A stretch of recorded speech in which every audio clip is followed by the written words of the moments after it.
Let's start class today. Hey guys, welcome back to my channel. So today I'm going to be showing you some eyeshadow do's and don'ts. I have all the don'ts on this side, obviously, and all the do's on this side. Can you tell?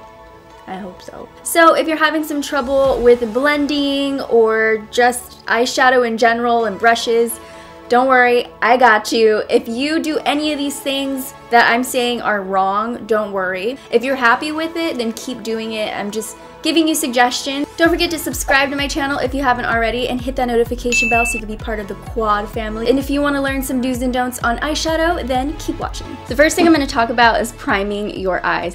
Don't not prime your eye. So this is going to be my eye that I don't prime. It's gonna be bare. If I leave it like this, there might be some oils on my skin that are gonna mix into the eyeshadow and make it just really difficult to blend. The eyeshadow is not gonna look as vibrant and it's probably not gonna last that long. On the do side, I would suggest you guys to prime your eye. Now, I personally rather use a concealer than a primer. But if you want to use a primer, I have some suggestions for you guys. Pro Longwear Paint Pot in Soft Ochre from MAC.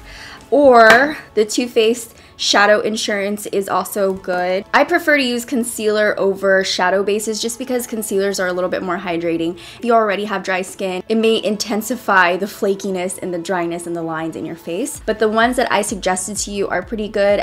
They are a little bit drying for my skin type. But I do always use a concealer to prime my eyes. And if I'm using a concealer, it's usually going to be the one I use under my eyes, something that doesn't crease. So I use either the Tarte Shape Tape or the Nars Radiant Creamy. I go back and forth between them. If you're looking for a good drugstore, I would suggest the Maybelline Master Conceal. This is really, really good for concealing and also for priming your eyes. I'm gonna use a little bit of the Tarte Shape Tape. Just use a little dot of it and then just blend it in. And I'm working it in with a beauty blender, and using these bouncing motions is gonna make sure that it's going on flawless, smooth, and your eyeshadow is just gonna look like a nice even canvas. And if you need to clean up your brows, you can clean those up too. After, I like to take a face powder or an eyeshadow that's similar to my natural skin tone. And what this will do is just set your shadow in place and also fill in any lines so it's sitting on top of a smooth surface. It's gonna help your brush glide onto your eyelid super smooth. The next don't is don't start off with a dark shadow in your crease. Going in with the darker color is going to make it really hard to blend out, and it's also going to look very harsh. Also, I'm using this densely packed brush and I just dug it into the eyeshadow. That's only going to make it way harder to blend. If you have blending problems already, this is just going to make it worse. There's no coming back from this guy. Do start off with a transition shade that is in the shade range that you're going with. I'm going to tap off the excess because you don't want too much product on your brush or any hair, so I'll take that hair off in just a second. So I'm gonna go ahead and use this tapered brush right here, and I'm gonna use a light hand, so I'm gonna keep my hand towards the back of the brush, and I'm gonna use back and forth motions. Literally just the tip of the brush is gliding on the skin. I'm using this tapered brush. It's gonna make it a lot easier to find the crease and to blend into the crease. And you just wanna use a little bit at a time. You wanna start off with a light shade and then gradually get darker so you have that nice gradient. You want it to look nice and airy, kind of airbrushed. And your crease is right above the lid, so stay right in there. But I really like to use more than one transition shade to get that gradient look. I would suggest you use 2 to 3 eyeshadows in your crease. I know that might be a lot for you guys, but if you really want that nice smooth look, this is just something that always works for me. Start off with this really light shade right here, and the next shade I'm taking is Smitten. I'm gonna use the same brush because I'm not gonna go back into this one. Tap off the excess, and then I'm gonna go into my crease right below the other shade, and with very light pressure, go back and forth, or windshield wiper, whichever works best for you, and slowly build up that intensity. The next thing we're gonna talk about is adding dimension to your crease. We are still in the crease. There's a lot that we need to know about the crease. So when you add dimension, you want to use a darker shade, something that is matte. So I'm going to go ahead and use the darkest brown in the palette, which is Sweet. So on the don't side, I'm going to go in with this big fluffy brush to add dimension to our eye, which obviously this is the definite don't. You don't want to use something that's too big and fluffy. It's just gonna make the product go everywhere rather than getting that precise area. So don't go in with a lot of product at once with the wrong brush. do go in with a small precision brush that is tapered towards the end, so it does give you that precision. I like this one from Morphe, it's the M507. I like to also use this on my lower lash line. So I'm just tapping my brush in the shadow, and then I'm also tapping the excess off. So I'm starting with just a small amount at a time, and I'm holding my brush a little bit closer to the bristle because I want to add a little bit more pressure in a precise area. So I'm just gonna use these circular motions and kind of go and follow my outer V.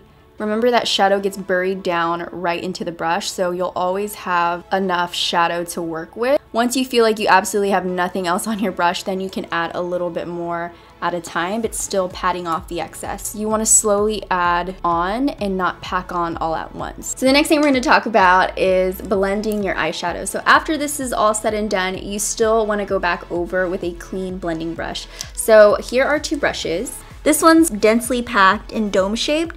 This one, the bristles are a little bit more free towards the top. You want your blending brushes to always be fluffy and clean. So on the don't side, I'm gonna try to blend this out as best as I can. So don't hold the brush too close to the handle. This is gonna make it really hard to blend, and the outcome may seem super hard, but you do wanna use a fluffy brush. Hold your brush towards the back of the handle. This is gonna help your brush lightly glide over your shadow, giving it that airbrush effect and making your eyeshadow look blended. For the lid, I'm going to use a really pretty color. This is from Makeup Geek. It's called In the Spotlight. Don't use a fluffy brush to apply your lid color because it's just going to get everywhere, especially if it's a shimmer that you want on the lid. Do use a densely packed shadow brush like this one so you can get the shadow on in the precise area that you want without making it fluff and fly everywhere all over your face. So now we're gonna highlight our brow bone, and on the don't side, I'm gonna go in with a glittery pressed powder. This is from Morphe, it's the Mimosa Sunday shade. I'm using the right brush, but it's just way too much, way too glittery, and just too much. Actually, some shimmers on the brow bone look really nice if you use them just below the arch. Side, I'm going in with a matte bone color, and I'm gonna blend it down into the other colors so that it transitions nicely and the whole look is really smooth. And if you brought your dark crease color up too high, you can always clean it up. So now we're gonna talk about balancing out your eyeshadow, adding something on the lower lash line to redefine that lower lash line. Don't go in with a super dark shadow on your lower lash line and just keep going lower and lower because it's literally gonna look like you're dragging your eye down and like you haven't gotten sleep in about 10 years. Do use a transition shade. Just like we did with the crease, we layered on. We started off with a light shadow, went a slightly darker and darker and darker until you got the intensity that you wanted. You basically wanna do the same thing with the lower lash line, just redefining and balancing out your eyeshadow. Another don't is don't set your face makeup before you do your eyeshadow because if you have any mess ups or want to clean up anything, it's going to be really hard to clean after you have powder and cream. Powder on top of a cream is basically locking it in place, and if you move that around, it's a messy sight. It's a scary sight to see. It's not easy to deal with, and it's just not fun at all. Thank you guys for watching. I hope you enjoyed this video. If you did, thumbs it up, and also if you do any of the don'ts, let me know below because I know I did all of them. Also, my other videos will be to the side if you want to check them out, and subscribe if you haven't subscribed already. And if nobody's told you today, I love you, you're amazing, and that's pretty much it. I love you guys so much, and I'll see you in my next video. Bye, dollies.